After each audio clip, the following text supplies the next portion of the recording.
23 to the 37 of Gaige Herrera. He's going to make a contest out of it. Gaige Herrera will pick up win number 19 on his career, 6.805 at 198 miles an hour, outrunning the 6.86.8 at 195 of Chase Van Zandt. Holding his first Wally of the countdown, Gaige Herrera just looked at that trophy and said, finally, and you will leave here with the points lead for the last 3 races. How can you start pulling away? You know, we just got to keep going A to B, you know, make A to B runs all throughout the countdown. It's all about consistency. You know, you got to gain all the points you can. You know, I had an awesome motorcycle since the day we unloaded it Saturday after the rain delay, and it's been on rails. Andrew, Jay, Ray, Scott, Eddie, Richard, all the guys back at the shop. I mean, you know, we're just showing all their hard work, and I can't do any of this without them. You know, Byron, Terry, Vance Hines, Revzilla, Motul, Suzuki. I mean, this is for them, and we're going to try to keep this momentum going throughout the countdown, and can't ask to top off a better birthday weekend than getting the win. Stanfield, the enemy at the gate of the Pro Stock points, just 11 behind Glenn right now. 10 light for Dallas Glenn. Stanfield was 39, but does he have the quicker car? Across the stripe they go, and Dallas Glenn, 6.57.7 beats a 6.58.6, and that was a romping, stomping performance by Glenn all day long.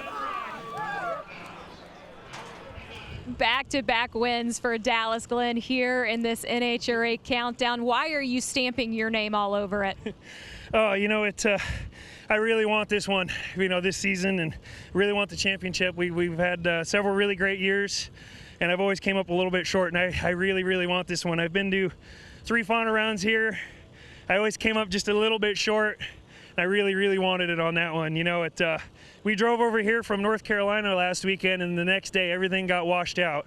So I don't really know exactly what we're going home to, but you know, this one's for Rad Torque Systems, DPF Parts Direct, Summit, Jesse, KB Titan Racing, my whole family, everybody, my wife who still does all of my PR, and yes, we got the points lead still.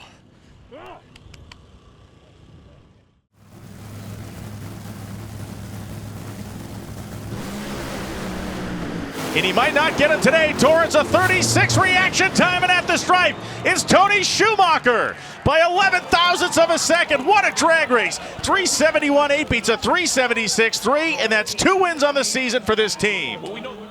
Tony Schumacher has told us all day that this team is peaking at the right time with 3 races to go. You're an 8-time champion. Can you make it 9? Redding hurt, but there's still time. It's just gonna be one of those miraculous.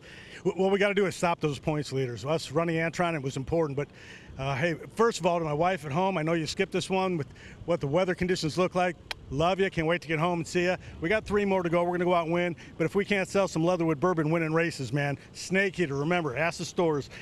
Joe from Texas, we love you guys. Rack Financial, all the people that, man, we were buried for a long time, but we're doing great now. Got a great race car. NHRA and the fans, you're the best, man. We love you.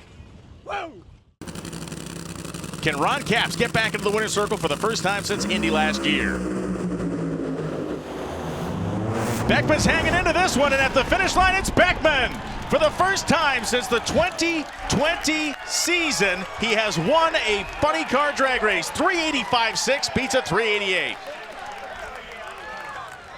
Jack, 4 years ago, you thought this journey as an NHRA funny car driver could be coming to a close. 4 years later, you were holding a Wally, and as a lover of history of this sport, this will be recorded as your win, but points for John Force. I want you to grab that trophy. Oh, this is John's trophy. How There's no symbolic question. is that? Well, he'll tell me to take it home, but I got to thank John. I got to thank Robert Height for the confidence they had in me. All the sponsors.